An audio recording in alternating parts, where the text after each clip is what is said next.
മോഹൻലാലിനൊപ്പം അഭിനയിച്ചു. ആ ആഗ്രഹം ഇപ്പോഴും ബാക്കി. പ്രിയങ്ക അഗർവാൾ.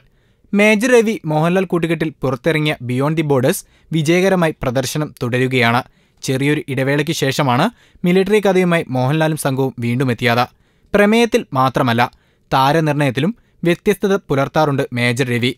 തെലുങ്കു താരം അല്ലു അർജുന്റെ സഹോദരൻ അല്ലു സിരീഷ് ഈ ചിത്രത്തിലൂടെ മലയാള സിനിമയിൽ അരങ്ങേറി. തെലുങ്കു താരമായ പ്രിയങ്ക അഗർവാൾ, റാഷി ഖന്ന തുടങ്ങിയവരും ചിത്രത്തിൽ പ്രധാന കഥാപാത്രങ്ങളായി വേഷമിടുന്നുണ്ട്. ഇന്ത്യൻ സിനിമയിലെ മുൻനിര നായകരിൽ ഒരാളായ മോഹൻലാലിനോടൊപ്പം അഭിനയിക്കാൻ കഴിഞ്ഞതിൽ താൻ ഏറെ സന്തോഷവതിയാണെന്ന് പ്രിയങ്ക അഗർവാൾ പറഞ്ഞു. ഒരു പ്രമുഖ മാസികയ്ക്ക് നൽകിയ അഭിമുഖത്തിലാണ് താരം ഇത് പറഞ്ഞത്. മോഡലിംഗ് രംഗത്തു നിന്നാണ് പ്രിയങ്ക അഗർവാൾ സിനിമയിലേക്ക് എത്തിയത്. പാക് ലഫ്റ്റനന്റ് കേണൽ റാണ ഷെരീഫിന്റെ ഭാര്യാവേഷത്തിലാണ് ചിത്രത്തിൽ പ്രിയങ്ക എത്തിയത്. ബോളിവുഡ് താരം അരുണോദയ സിംഗാണ് റാണ ഷെരീഫിന്റെ വേഷത്തിലെത്തിയത്. അതുല്യ പ്രതിഭ മോഹൻലാലിന്റെ ചിത്രത്തിലെ വേഷം തന്നെ തേടിയെത്തിയപ്പോൾ ഏറെ സന്തോഷിച്ചിരുന്നു. എന്നാൽ അദ്ദേഹത്തിന്റെ കൂടെ ഒരൊറ്റ കോമ്പിനേഷൻ സീൻ പോലും ഇല്ല എന്നത് തന്നെ ഏറെ സങ്കടപ്പെടുത്തിയെന്നാണ് താരം പറയുന്നത്.